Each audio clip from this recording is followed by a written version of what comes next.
100-ലധികം സീറ്റുകൾ ഇത്തവണ ഉറപ്പിച്ചു കഴിഞ്ഞു. UDF മീഡിയ വണ്ണും മാത്രമേ അത് പറഞ്ഞുള്ളൂ. 100 സീറ്റ് പറയുന്നുണ്ട് നേതാക്കൾ, അല്ലാതെ മീഡിയ വണ്ണും അവർ പറയുന്നത് ഞങ്ങൾ പറയുന്നുള്ളൂ.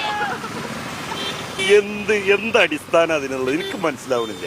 LDF പറയുന്നുണ്ട്. അല്ല, വോട്ടെടുപ്പിന് മുമ്പ് KT ജലീൽ നടത്തിയ പ്രവചനം ഇപ്പോൾ വലിയ ചർച്ചയാവുകയാണ്. 100 സീറ്റ് നേടുമെന്ന് UDFന് പറയാൻ അവകാശമില്ലെന്നും LDF 100 സീറ്റ് നേടുമെന്ന് പറയുന്നത് ഞങ്ങളുടെ പ്രവർത്തനത്തിന്റെ ഫലമാണെന്നും മലപ്പുറം ജില്ലയിൽ 6 സീറ്റ് LDF നേടുമെന്നും KT ജലീൽ പറയുന്നു. UDF 100-ലധികം സീറ്റുകൾ ഇത്തവണ ഉറപ്പിച്ചു കഴിഞ്ഞു. UDF മീഡിയ വണ്ണും മാത്രമേ അത് പറഞ്ഞുള്ളൂ. 100 സീറ്റ് പറയുന്നുണ്ട് നേതാക്കൾ, അല്ലാതെ മീഡിയ വണ്ണും അവർ പറയുന്നത് ഞങ്ങൾ പറയുന്നുള്ളൂ.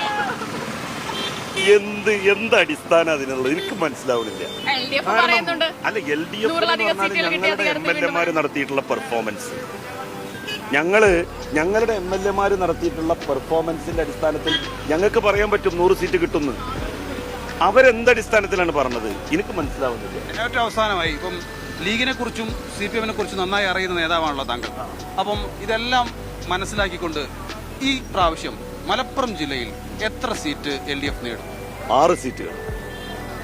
ഏതൊക്കെയാന്ന് പറയാൻ അത് പറയില്ല. ഒന്ന് പൊന്നാനി,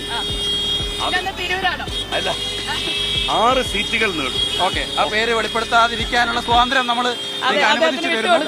ഏതായാലും അനുവദിച്ചു തരുന്നു. KT ജലീല് വലിയ ആത്മവിശ്വാസമാണ് പ്രകടിപ്പിക്കുന്നത്. തവനൂരിൽ മാത്രമല്ല കേരളത്തിൽ ഒന്നാകെ LDF തരംഗം ആഞ്ഞടിക്കും എന്നുള്ള വലിയ പ്രതീക്ഷയാണ്. ഏറെക്കാലം ഇവിടെ MLA ആയതിന്റെ ആ ഒരു ആവേശം, അത് ആത്മവിശ്വാസമാണ്.